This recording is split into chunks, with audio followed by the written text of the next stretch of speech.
Hello guys, welcome back again sa ating programang The Action Mano at sa ating YouTube channel. Migi-love shoutout po sa lahat natin ng mga viewers Luzon, Visayas at Mindanao. Muli naman po tayo nagbabalik sa ating panibagong video, panibagong reaction, mga ka-action, mga kakamping.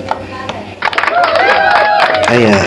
Una ho sa lahat, pagpasensyahan nyo muna na wala po muna tayong live kasi ramdam nyo naman sa boses ko po, no? So, mga nakaraang araw, masama po talagang pakiramdam ko gawa ng may sipon at ubo po tayo. Kasi kung magla-live po ako, mahaba po ang oras, nakaharap nyo po ako, nakakahiya po, ubo po ako ng ubo. Kaya ito po, kahit papaano, naging okay naman po dahil umiinom naman po tayo ng gamot. Pero ayaw ko muna mag-live, no, sa ngayon, no? Baka bukas, okay na po, makapagbalik na po tayo sa ating programa na live streaming, okay? So, ito ho, mga ka-action, mga kakamping, may gusto lang po ako na i-share ho sa inyo, no? Regarding po ito sa isa sa mga doon sa Pangasinan, mga ka-action. Ito nga si Senator Bam Aquino nagkaroon ng proclaim ng kanyang sarili doon sa lugar ng Pangasinan na kung saan nandun nga po si Senator Grispo. So nagsalita po ito at sinabi niya kung ano ang naging dahilan kung bakit ini-endorso niya si si Senator Bam Aquino sa itong darating na Mayo 12, 2025. Okay? So ito po, mga ka-action, mga kakamping, panoorin po muna natin ito. Courtesy po sa video ni Senator Bam Aquino. Credit po sa video nyo. Please allow me to use for informative purposes only. Thank you so much, sir. Alam mo, talagang aakyat talaga ako ulit para hingin ang inyong suporta at boto para kay Senator Bam. Alam niyo po, malaki ang utang na loob ko kay Senator Bam. Kung hindi dahil sa kanya at sa mga ibang kasama natin, mamaya may isa pa ako ipapakilala, hindi na sana ako senador. Alam niyo bakit? Dahil may nag-file na kaso na Amerikano daw ako. Okay, tapos, at saka dahil, di ba, alam naman niyo yung istorya ng buhay ko, di ba, na adopted ako ng aking mga magulang. Sabi, hindi natin alam, baka Amerikano yung mga magulang niyan. Hindi yan Pilipino, so hindi dapat yan nasa Senado. Si Senator Bam ang isang bumoto, kaya hindi ako natanggal. Kung binoto niya ang kabila, wala na, hindi na ako senador, matagal na. Noong 2015 pa lang, hindi na ako senador. Kaya malaking utang na loob ko. At dahil doon, marami siyang mga kaibigan na, di ba, okay lang. Pero ibig sabihin, talagang nanindigan si Senator Bam. At yung sinasabi niya, libreng kolehiyo sa state universities and colleges, talagang pinaglaban niya yon. Kaya iyan ay batas na at 7 taon nang nakakalipas nang yan ay napasa. Tapos, yung libreng pananghalian sa public elementary schools, lalo-lalo sa mga batang kulang ng nutrisyon, siya rin ang tumulong sa akin para maipasa yan. Mga kababayan, ito seryosong usapan sa inyo. Hindi po ako magre-rekomenda kung hindi ako naniniwalang makakatulong ito. Kailangan natin ng mga masisipag sa Senado. Kailangan natin ng mga talagang magtatrabaho. At ito'y ginagarantiya ko na si Senator Bam, kahit yung ating politika ay magkakaiba, pare-pareho ang gusto natin na maging maayos ang ating bansa. So huwag natin kakalimutan, number 5! Thank you. Maraming salamat po.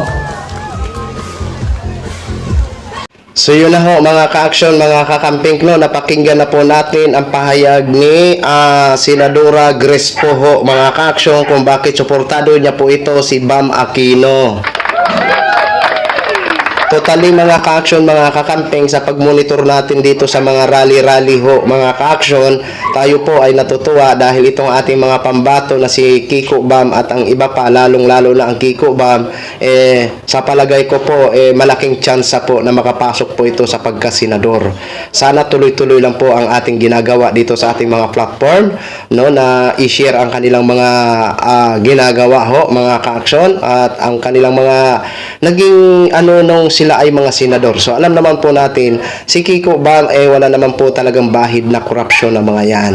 Okay? At naisabatas nga ni Bam Aquino ang libreng kolehiyo at may mga resibo po siya. Okay? Alam naman natin, nagsalita na po ang mga nakagraduate at natulungan sa libreng paaral na kolehiyo nung naisabatas ito ni Senator Bam Aquino. So ito ang dapat natin ibalik, itong dalawang ito at ang iba pa natin na mga pambato, no?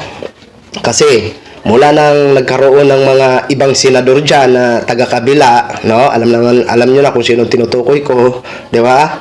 Nagkanda gulo-gulo na ang Pilipinas. Okay? Kasi alam naman po natin na ang iba dyan, hindi ho talaga patas maglingkod sa bayan. Oo, may pinipili ho talaga sila. Kumbaga lantaran ang kanilang pagpapahayag ng kanilang suporta ay sa kanilang iniidolo. 'Di ba? Saan kayo makakita na isang public servant hindi pinapakinggan itong mga biktima? 'Di ba? Bagkus pinagtatanggol agad nila itong inaakusahan. Oh, tama ba yun? Hindi ba pwedeng maging fair sila? Alam natin may utang na loob sila. Pero dapat bilang isang public servant, maging fair ka sa taong bayan. Dahil una-una, ang nagpapasweldo sa kanila, taong bayan, hindi yung iniidolo nila. Diba? Pwede naman sila magparamdam ng kanilang suporta, huwag na imedya-medya. Kasi kung imedya, nakakaano po yan. Buong Pilipinas na yung nakakarinig nakakakita ng pagpapahayag. Kaya ang pangit. Kaya sinasabi nga natin mga ka-aksyon, panahon na po para baguhin natin ang Pilipinas. Wala po sa mga politiko ang solusyon para magbago ang Pilipinas. Nasa atin na mga botante kung paano natin baguhin ang Pilipinas sa tulong ng pagboto natin at pagpili ng matitinong maging senador o maging congressman. Yan po mga ka-aksyon. Lagi po natin tandaan yan. Panahon na po ito para itong mga ayaw na natin alisin at ipasok na natin yung mga dati na may nagawa talaga at naging patas sila sa kanilang pagiging public servant. Diba? So, hindi natin alam kung kailan ba susunod na mga proclaim na maano natin kasi wala pang mga gaya nung sa Dasmariñas na nag-post sila bago magkaroon ng event. Ngayon wala pa tayong nakikita kung saan ba ang susunod na rally nila, proclamation na kasama si Attorney Leni Robredo, no? Tayo po ay nakaantabay at ito po sinishare ko lang po kasi nakikita ko na lang, naka-live na sila sa mga ganun-ganun kasi hindi naman sila nagpo-post kung saan sila pupunta ng mga lugar. Unlike doon sa Dasmariñas na talagang 1 week before, nag-post na po sila na ganito magkita-kita, okay? So, kasi itong kabila mga ka-aksyon, alam nyo, itong PDP laban, mahina na po to. Oo, tanging ang pag-asa na lang nila dyan, yung INC, QGC, at ang ilan sa mga DDS. Oo, diba? Kasi kung alam ni Duterte na malakas sila, edi sana nag-proclaim po yan sa mga open field, sa mga arena na mga malalaki. Diba? Pero tingnan nyo po, diba? Napakalit lang ho ng venue nila. Nagproklama sila. Unlike sa Kiko Bam, na arena ho talaga yun. Malaking arena ho talaga yun sa Dasmariñas. Dito naman sa kay Mr. President, malalaking mga ano din po yun na nagproclaim siya. Mga open field po yun. Diba? Kaya itong PDP, wala na po ito. Mahina na po yan talaga. Pero ganun pa man, talagang paningkamutan natin na makapasok ang Kiko Bam at ang iba pa, no? Para naman sa ganun, malaking chance na magbago talaga ang Pilipinas once sila ay makapasok. So yun lang po ang pakiusap ko sa inyo. Maraming salamat po sa ating mga viewers Luzon, Visayas at Mindanao all over the world. Ako po ang inyong lingkod, si The Action Man.